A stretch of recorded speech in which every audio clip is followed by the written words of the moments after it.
खबरों में बढ़ेंगे आगे। इसी के साथ अब बात करेंगे पांचवी बड़ी खबर की। खबर उत्तर प्रदेश में होने वाले बाई इलेक्शन यानी कि उपचुनाव से जुड़ी हुई है। आपको बता दें, उपचुनाव के चलते समाजवादी पार्टी ने 6 सीटों पर उम्मीदवारों के नामों का ऐलान कर दिया, जिसके बाद से सियासत गरमाई हुई है।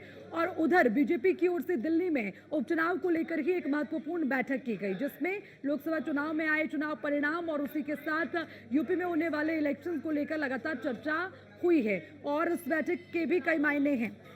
इस पार्टी के तमाम सीनियर नेता इस बैठक में शामिल हुए। राष्ट्रीय अध्यक्ष जेपी नड्डा की अगुवाई में ये बैठक हुई। यूपी से CM Yogi Adityanath, deputy CM UP के केशव प्रसाद मौर्य और ब्रजेश पाठक जो कि डिप्टी सीएम हैं, भाजपा प्रदेश अध्यक्ष भूपेंद्र चौधरी, संगठन महामंत्री धर्मपाल से लेकर पार्टी के तमाम सीनियर नेता इस बैठक में मौजूद रहे। भारतीय जनता पार्टी ने 10 में से 9 विधानसभा सीटों पर अपने उम्मीदवारों के नाम तय कर लिए हैं। ऐसे में सवाल उठ रहा है कि क्या निषाद पार्टी को इस बार गठबंधन के तहत सीट नहीं मिलेगी। यूपी में गठबंधन को लेकर भारतीय जनता पार्टी में एक अलग तरह का माहौल दिख रहा है। लोकसभा चुनाव 2024 में भारतीय जनता पार्टी ने प्रदेश में गठबंधन के तहत चुनावी मैदान में कदम रखा था। भाजपा ने डॉक्टर संजय निषाद की निषाद पार्टी, जयंत चौधरी की राष्ट्रीय लोक दल, अनुप्रिया पटेल की अपना दल एस और ओम प्रकाश राजभर की सुलेदेव भारतीय समाज पार्टी के साथ चुनाव लड़ा। गठबंधन में ये चुनावी मैदान में ताल ठोकते नजर आए। हालांकि इन तमाम क्षेत्रीय दलों से गठबंधन के बावजूद जातीय समीकरणों को साधने में पार्टी को उस स्तर पर कामयाबी नहीं मिल पाई। उपचुनाव में बीजेपी सहयोगियों पर दांव नहीं लगाना चाहती। शायद लोकसभा चुनाव के परिणाम ये बताने के लिए काफी है कि इस बार जो उपचुनाव के लिए तैयारी है उसको लेकर खास प्लान तैयार किया गया है। तारीख के बाद बीजेपी प्रत्याशियों की घोषणा कर दी जाएगी और उसी के साथ उपचुनाव के रण के लिए सभी दल एक्टिव हुए हैं। बीजेपी 10 में से 9 सीटों पर अपने प्रत्याशी उतारेगी, ये भी तय हो गया है। एक सीट सहयोगी राष्ट्रीय लोक दल के लिए छोड़ी गई है और उसी के साथ बीजेपी में प्रत्याशियों के नामों पर सहमति बन गई है। तो उपचुनाव के लिए किस तरह की तैयारी, 1-2 दिन में उपचुनाव की तारीखों का भी ऐलान हो जाएगा। तारीख के बाद बीजेपी प्रत्याशियों की घोषणा कर देगी। हालांकि अभी भी बीजेपी अपने पत्ते खोलने के लिए तैयार नहीं है। अंदर खा दें, ये बात जरूर तय हो गई है कि 9 ऐसे नाम जो बीजेपी ने तय कर दिए हैं, एक सीट अपने सहयोगी दल के लिए छोड़ दी है। लेकिन वो 9 नाम कौन से हैं ये अभी भी कह पाना मुश्किल है, क्योंकि बीजेपी की स्ट्रेटेजी हमेशा से तमाम दूसरे राजनीतिक दलों से अलग रही है।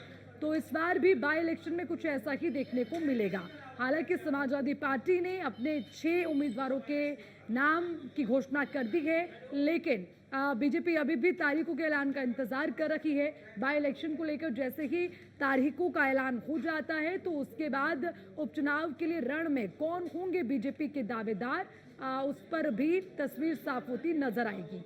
लेकिन ये बात तय है कि 10 में से 9 सीटों पर बीजेपी ने अपने प्रत्याशियों को तय कर लिया है और उसी के साथ उपचुनाव की तारीखों के ऐलान के साथ ही बीजेपी भी अपने उम्मीदवारों के नामों का ऐलान कर देगी।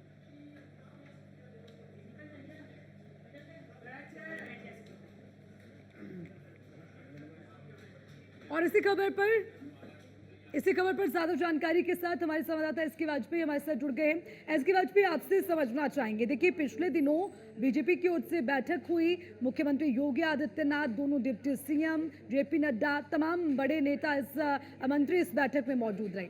लेकिन अभी भी बीजेपी अपने पत्ते नहीं खोल रही। 9 सीटों पर नाम तय माने जा रहे हैं, लेकिन कौन कौन चेहरे होंगे उस पर अभी भी कोई तस्वीर साफ नहीं होती। बिल्कुल निश्चित तौर पर, क्योंकि अगर हम देखें तो भारतीय जनता पार्टी एक रणनीति के तहत आगे बढ़ती है और उसकी एक सबसे बड़ी वजह भी है कि चाहे चुनाव कोई भी हो, भारतीय जनता पार्टी हमेशा रणनीति बनाती है, उस रणनीति के तहत ही आगे बढ़ती है। जहां तक बात है इस बार के विधानसभा उपचुनाव की, सीधे तौर पर भारतीय जनता पार्टी कोशिश कर रही है कि प्रत्याशी तय कर लिए जाएं और तय करने के बाद जैसे ही चुनाव अधिसूचना जारी हो उसके बाद प्रत्याशियों की घोषणा की जाए। उसकी कई वजहें हैं। सबसे बड़ी बात यह है कि उत्तर प्रदेश में जो 10 विधानसभा सीटों के उपचुनाव होने वाले हैं, भारतीय जनता पार्टी के पास एक एक सीट पर 10 से 15 20 तक जो उम्मीदवार हैं वो अपने आवेदन कर चुके हैं। मतलब हर कोई चाहता है कि भारतीय जनता पार्टी का टिकट उसको मिल जाए ताकि वो चुनाव लड़ सके।